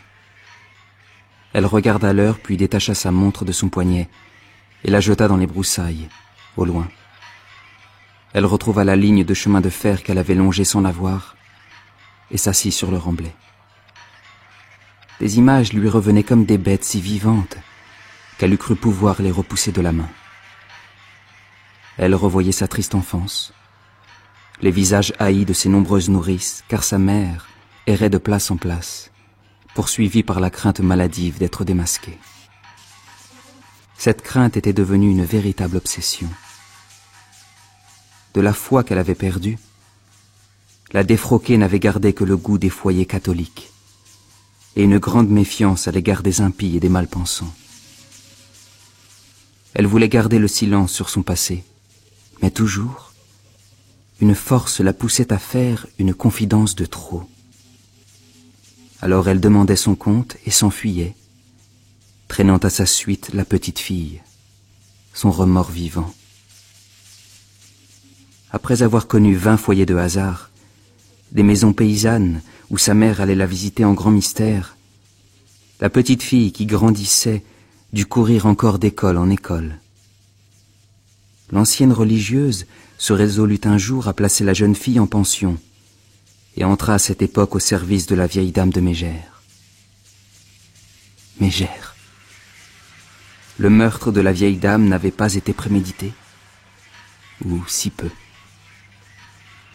La gouvernante, désespérant d'arracher à sa maîtresse plus qu'un legs médiocre, avait rêvé de placer sa fille au service de l'héritière. Ainsi croyait-elle lui assurer pour longtemps la sécurité. Elle savait la faiblesse de la petite nièce et l'ascendant que pouvait avoir sa fille. Mais l'héritage risquait alors de tomber entre d'autres mains, celle du clergé. L'ancienne religieuse, prévenue par l'homme d'affaires de l'archevêché, obtint de sa fille qu'elle tentât au nom de la petite nièce une démarche désespérée dont elle eût pu attendre la réconciliation des deux parentes. Le hasard avait fait le reste. S'étant trouvée 2 fois dans le même jour face au vrai curé de Mégère, cela ne lui avait pas laissé le choix et lui avait fourni un déguisement inattendu. Non. Elle n'éprouvait aucun remords de ce crime. Seule l'obscure fierté d'avoir joué jusqu'au bout, et même, au-delà de la mort, un rôle extraordinaire, un rôle fait à la mesure de sa puissance de dissimulation et de mensonge, l'emportait sur tout autre sentiment. Elle fit quelques pas, s'assit lentement sur les rails, puis, dépliant son journal, l'étendit avec un sourire à l'endroit même où elle allait poser sa tête.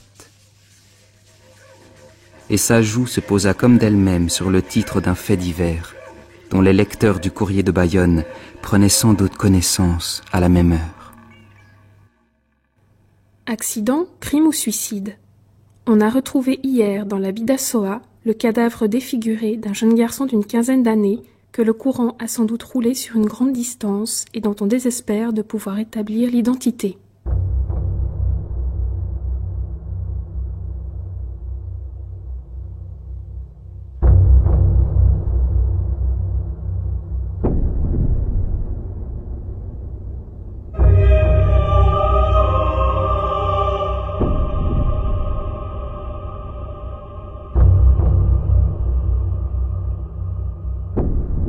Un crime de Georges Bernanos.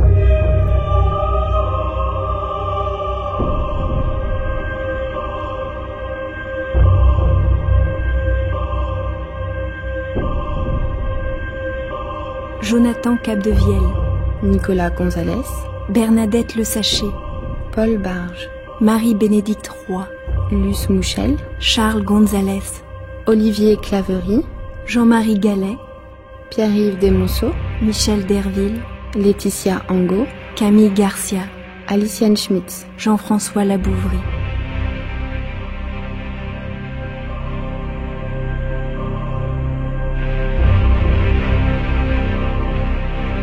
Bruitage, Alain Platiot. Adaptation, Sylvie Péju. Prise de son, montage, mixage, Jehan Richard Dufour, Éric Villenfin, Manon Houssin. Assistante, Anne-Laure Chanel. Réalisation, Jean Couturier.